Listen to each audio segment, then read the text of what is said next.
ஆறுன்னு 4 ஆறாக பிரிஞ்சு என்னாகுது, காவிரி இவ்வாறு பிரியும் இடத்தில் தான் கல்லணை கட்டப்பட்டுள்ளது. இந்த 4 ஆறா பிரியுது இல்லைம்மா, அதில் தான் அந்த பிரியிற இடத்துல கல்லணை கட்டியிருக்கோம் அப்படின்னு சொல்கிறாங்க. அடுத்து, இதனால் தான் திருச்சி தஞ்சாவூர் மாவட்டங்கள் வளமாகின்றன. திருச்சி மாவட்டம் தஞ்சாவூர் மாவட்டம் வளமாக ஆகுது அப்படின்னா எதனாலனா இந்த கல்லணையினால தான் அப்படின்னு சொல்கிறாங்க. 2 மாவட்டமும் பயனடையுது.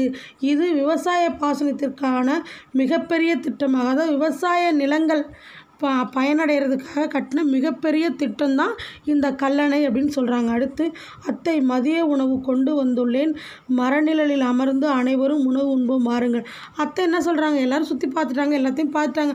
அதுக்கப்புறம் என்ன பண்ணுறாங்க, வாங்க நம்ம கையெல்லாம் கழுவிட்டு சாப்பிட்லாம், வாங்க அந்த நிலத்தில் அந்த மரத்து நிழலில் உட்காந்து சாப்பிட்லாம் அப்படின்னு சொல்லி மாமாவையும் மணிமொழி, கனிமொழி, கபிலன் எல்லாத்தையும் கூப்பிட்றாங்க அத்தை.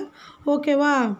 அடுத்து கனிமொழி, கல்லணை பார்ப்பதற்கு கண்ணையும் கருத்தையும் கவரும் வகையில் அமைந்துள்ளது. எனவே கரிகாலனுக்கு நன்றி கூறுவோம்.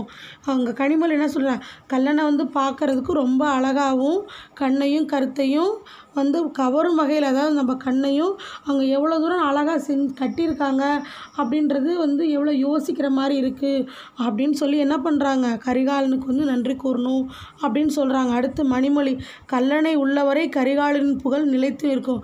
இந்த கல்லணை எவ்வளோ நாளைக்கு இருக்கோ அவ்வளோ நாளைக்கு இந்த கரிகாலனுடைய பெயர் நிலைத்து நிற்கும். இந்த கரிகாலன் யார், ஒரு மன்னன். ஓகேவா சொல்கிறாங்க. ஓகேம்மா, தேங்க்யூம்மா.